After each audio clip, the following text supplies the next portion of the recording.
Maraming kabataan ang marunong makisama sa ibang tao, pero nakalimutan nilang gawin sa loob ng sarili nilang tahanan.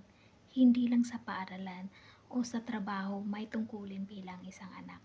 May responsibilidad din tayong tumulong sa bahay, sumunod sa mabuting utos ng magulang, at magpakita ng paggalang sa kanila.